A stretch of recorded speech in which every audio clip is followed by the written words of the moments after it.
କିଛି କହିବାକୁ ସୁଯୋଗ ମିଳିଥିବାରୁ ମୁଁ ନିଜକୁ ଧନ୍ୟ ବୋଲି ମନେ କରୁଛି। ଅସ୍ମିତା ଶବ୍ଦଟି ସଂସ୍କୃତ ଶବ୍ଦରୁ ଆସିଅଛି। ଚାଲନ୍ତୁ ପ୍ରଥମେ ଜାଣିବା ଅସ୍ମିତା ଶବ୍ଦର ଅର୍ଥ କ'ଣ। ଅସ୍ମ ଓ ପିତା ଦୁଇଟି ଶବ୍ଦର ମିଳିତ ଗଠନରେ ଅସ୍ମିତା ଶବ୍ଦର ଉତ୍ପନ୍ନ। ଅସ୍ମ କହିଲେ ଅସ୍ତିତ୍ୱ ଏବଂ ପିତା କହିଲେ ପରିଚୟ, ଅର୍ଥାତ୍ ପ୍ରଥମେ ଅସ୍ତିତ୍ୱ ଏବଂ ତାପରେ ପରିଚୟ। ଆମ ଓଡ଼ିଆ ଭାଷାରେ ସର୍ବପ୍ରଥମ ସଂସ୍କୃତ ଭାଷା ସହିତ ଜଡ଼ିତ।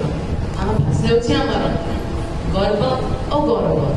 ଆମର ଭାଷା, ସାହିତ୍ୟ, ସଂସ୍କୃତି ଏବଂ ଆମର ପରମ୍ପରା ହେଉଛି ଆମର ସ୍ୱାଭିମାନ ଓ ଆମର ଅଭିମାନ।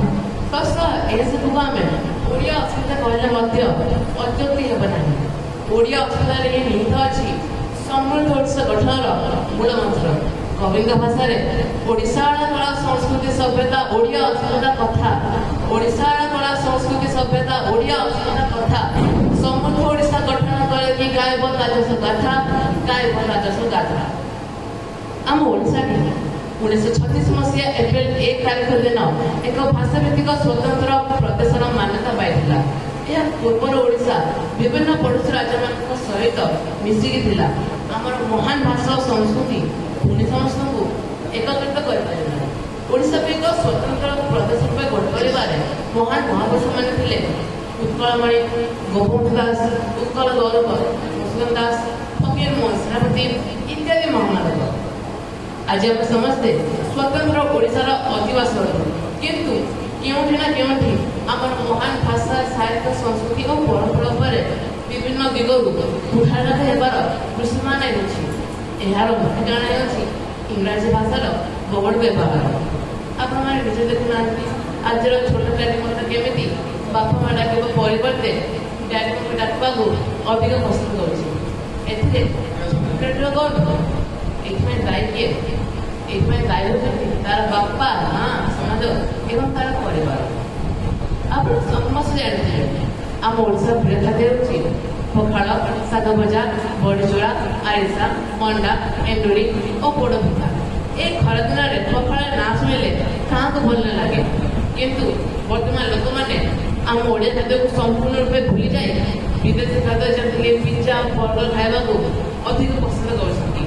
ସେ ବିଦେଶୀ ଖାଦ୍ୟ ବର୍ତ୍ତମାନ ଲୋକମାନଙ୍କ ମନକୁ ସମ୍ପୂର୍ଣ୍ଣ ରୂପେ କିଣି ନେଇଛି। ଆମ ପୂର୍ବପୁରୁଷମାନେ ଅନେକ କଷ୍ଟ ସହି ଆମର ଭାଷା ଏବଂ ସଂସ୍କୃତିକୁ ସୁରକ୍ଷିତ କରି ରଖିଥିଲେ।